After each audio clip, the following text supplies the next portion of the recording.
So Andrew Parks and Charles Bell. So tell them about Lawthentic. How do we get here? And then Charles, and you can do the dance, and he's going to answer the tough questions. You were just brought up in another panel that I was on across the street on blockchain. But go ahead, we'll see. We'll see if you live up to the legend. Ha ha! Here we go. It's your show, guys. All right. So the way Lawthentic got started was actually a conversation I had with my old college roommate, who's a brilliant attorney, but what most people don't know about him is he has a track record going back to college. Michael Gumprecht. The other co-founder who's coming in tomorrow, but or Sunday. He'll be here Sunday, but he couldn't be in here today. Okay. So basically, he called me one night, and he's one of those few people in my life that's so super credible that when he came to me and said, hey, I found an area of the legal industry that's totally unexploited by the blockchain, and I cannot believe that anybody's working on this, because he's been a trader and crypto investor, or speculator, depending on how you look at it. Sure. Right? And he wanted to do the smart thing, which is invest in what you know. So he wanted to invest in the legal industry. And he's built a sizable practice. He's one of the top personal injury lawyers in Atlanta, and he's built that practice in a handful of years, right? Right, yeah. In just 2 years, he won over $25 million for his clients, purely on contingency fees. Yeah. So he's one of the only, I think, 5-star? I don't know what it is, but he's one of the only 5-star rated guys in that town. The platform's Ava. It's a ratings platform for attorneys, and I don't know if it goes beyond attorneys, but basically, he's one of the only people on there that 5-star rating, all organic through all of his clients. So for the shortcut version, you have a successful service provider entrepreneur who grew up as a technologist. Andrew has built a couple venture-backed companies in technology. Sure. They were roommates in college. I'm giving everybody the short version. And so that service provider who's got a multi-million-dollar a year law practice that he wants to maintain, decided that there was some things that weren't being done in his world that he thought were inefficient because he was a computer guy, reached out to his friend who was a tech VC-backed kind of guy looking to do something together, and said, hey, this blockchain thing, I think there's something there. And then Charles Bell entered this situation. So, so where are we at? So basically, we are not programmers. So we had a great attorney and two guys that are engineers. He's been a computer engineer. I've been a mechanical and logistics engineer. So we have that technical chops, but we don't know how to code blockchain. So enter Charles Bell. All right, so Charles, go ahead. Okay, so what presented to us was an attorney who had a business process that allowed him to be hyper efficient and extremely effective. That business process was something that was easy to replicate to other attorneys using software guided processes. Now, most of what an attorney does is they store and retrieve documents, they store and retrieve evidence. But they charge a lot. That gives them an excuse to charge a lot. And they transmit evidence, they store things, and these are all things blockchains are really good at. And so we had to design a viral sales model for the software that he had created.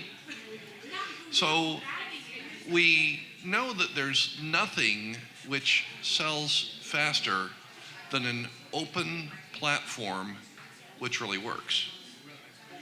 And we had an attorney with a process that really works, which was easily decomposable into a half dozen plus easily definable applications, all of which were blockchain use cases. So these were processes that he had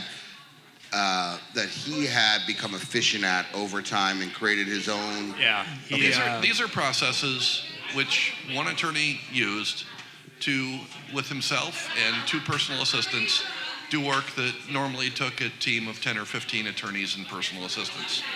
And that's not even looking at the inefficiencies that sit throughout the legal system. So that's just within his own, or within practice of law, or law practice, I guess. The value add is the automation of the document handling, storage, and retrieval processes. However, the key innovation is how he has decided to make the service available. What they recognized is that there was a basis for forming an industry consortium. So they're forming an industry consortium of law firms that can use a platform which is open to membership by all via a code base that any lawyer or any law firm can download and operate. Their utility tokens allow you to stake or license their code base and operate that code base and do what this guy does. Their marketing model is to give it away free to attorneys while they're in law school, like we give away LexisNexis. One of the things which is unique is that an attorney can actually stake their own blockchain free of charge while they're in college, begin using it all the way through college. Then when they go into their career, they can transition into being a paying customer. What's particularly notable about this technology, it's a compelling sales case, is that it allows an attorney to become what's known in the industry as a solo, a single office legal operator. Now, you can choose to download and use the code base yourself. If you're a large company, you could choose to download it. But one thing that's really unique about the model is that it's open to other service resellers. Because anyone can download and stake this code base, the question of how do we get market share is answered, because if you want to compete selling document management services, you can pay several $1 million and build your own code base, then go and try and market your services. Or you can download the Lawthentic code base, just put your own front end and your own IP on the front end and begin selling. We reduce the cost of getting into business selling document management by about 90%. So it makes more sense to join the consortium and use the consortium core services than it does to create your own full stack company. Additionally, once we're in the consortium, because we have standard protocols and standard data formats, new business models become possible. For example, an attorney that has accumulated a large amount of case files on their blockchain, that's normally a dead asset or an expense because you keep all those old files for old clients. Under our model, though, if that client goes to another law firm and says, hey, years ago I did business with Charles and he has my old files, well, Charles here, who still has those files, can monetize those files I still have by charging a fee to transfer them to the next attorney that's handling the case. How did it happen before? One of two things would happen. You'd either go into your Indiana Jones style warehouse and find the old file cabinet. Or you tell your client, sorry. You don't have it. You got it. So we do a lot of things. Like, for example, DocuSign is a service that a lot of attorneys pay for, but they join our consortium, they get it effectively for free. Okay, It's still DocuSign? No, it's your version. It's the DocuSign equivalent. Okay. Additionally, Except it's not. It's also one key thing. It's not a centralized DocuSign, so it's right. It's a secure document storage that is held in the attorney's private blockchain. We have other things which are very unique. For example, when we have a scan to auto sort application, where an attorney scans in a document, it reads the document and says, oh, it looks like this document belongs to client 14, and this is a subpoena. Am I right? And they stroke a single button, and that document is filed and stored forever. Because a lot of what attorneys spend time on is receiving documents, figuring out what client they go to, figuring out what kind of a document it is, putting it away so that they can get it in the future. So what was unique? I mean, I'm sorry? Well, if they join the consortium by staking a masternode, they get the code base that lets them do that. And for each document they do, there's a micro payment, pennies. And taking it away from being market to saying we're going to charge you for every single thing on our files. right, it's a per transaction micro fee on the platform. Correct. And by the way, since it's a per transaction fee, it's an expense you can pass along to the client. So it is free. So it is free For lawyers. for lawyers.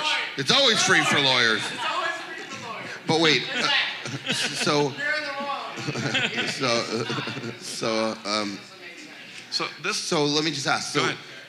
that seems like a pretty standard use case that every lawyer has. So what did he create that made that more effective for him to operate without blockchain? I mean, like, Well, like here's- the receiving of documents. Right. You said he created processes that are what you're replicating for efficiency, or did he just identify it? I'm just trying to. Well, the legal industry is already strewn with proprietary document management systems where billions of documents are currently stranded. Additionally, when those documents are retrieved out of those systems, there are questions of provenance, whether or not the document is authentic. One of the things that we haven't talked about is that blockchain storage systems are tamper evident. We're doing digital signaling to protect the provenance of those documents. So that means courts. That means other people could come on to this consortium. Well, but the court nodes are, I think they're free. Yeah. But the nodes for the courts are free. But the point being, at some point, there could be this consortium that includes the other stakeholders that need to know the provenance, that need to be able to move Right, to so- create Well, I mean, less backlog. that whole ecosystem, Well, from the police officer to the sorry. Yeah, so in this consortium, you've really got two plays going on within the same stack. You've got one, which is a fantastic application that attorneys can use for free, which automates most of the work they do and lets them lower their staffing headcount. Additionally, the open platform model, which is used to distribute the software, encourages not just attorneys to take it up, but also companies that would have formerly been a competitor to Lawthentic are now a collaborator with Lawthentic because Lawthentic helps their competition to get into business on their platform. It's also the single source of truth, right? Document storage retrieval is a common problem, right? A lot of things. Yes. So when you have multiple parties documenting the same transaction, you can build multiple sources of truth. Exactly. So, Blockchain brings to the table. yes. So down the roadmap, we have evidence production on blockchain, we have evidence storage on blockchain, as well as case file transfer. So you talk about backlog, right? Big problem. I know that's come up. I don't know where that is on the roadmap, but backlog's a big problem in the courts. This would start to remove that. Well, only if the courts are using it, right? That's what I'm saying. The ecosystem. What intrigues me about it is that the ecosystem of that, more than anything, is broken in my mind. Yeah. Because it affects human lives. Sure. And at the end of the day, when you have somebody waiting, it affects human lives. All those things. When you have somebody waiting 2 years in jail because they can't get a court date, and a lot of that is red tape that's caught up in document management or not delivery or Well, yeah. So, Yeah. Any document should be instantly producible and that's at the any thing time. is that if anything we can remove to make that system more efficient. So that's what I'm Right. saying. I feel like the ecosystem Right. has an opportunity. Well, or with our chance. platform, an attorney could be standing in a courtroom, pull up a document on his cell phone, stroke a button, and it transfers to the court clerk, probably within a few seconds. Says, let that defendant go back to the cell. We'll come back 2 months later when we get that document that I left on my desk. Right, so it does provide location independence for the attorney. Everywhere you go, everything that you've ever had is available by your mobile device, whether it's a phone or a notebook. And it removes excuse too. It removes excuse. Go ahead. So how do you bring that to the table though? Because you're a forward-looking person.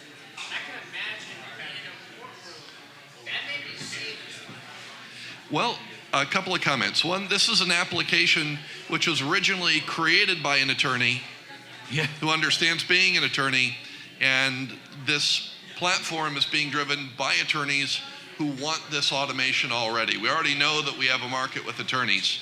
Well, and I think specifically, I mean, talk about Michael real quick, and we've got 2 minutes left. We'll take maybe one question, and then you guys can pick their brains later, because I want to know where you're at as far as, I know you're in a private sale right now, but, Michael's not just an attorney. Michael's a personal injury attorney. Michael's solving the insurance fraud cases that hurt real people, the people that actually don't have 2 years to wait and that got screwed by their insurance. And so this has not only been invented in these The other processes, person who's in jail doesn't have 2 years to wait either. or that he doesn't either. I know. You know what I'm saying is, You know what? I'll go back. yeah. I'll go back. No, and I'm not. I like the food. Yeah, I like the food. I get 3 a day. No, but talk about Michael because he's not here. Give us 60 seconds on Michael from your heart, and then we'll take more questions. These guys are available for comments and stuff back there. They're in a private sale right now. There's not a date yet, I don't think, for the ICO, but I know it's coming. But basically, you got product, you're going out. So talk about Michael real fast. Give him a shout. So Michael will be here Sunday if anyone wants to meet him. My co-founder and an attorney and a hacker.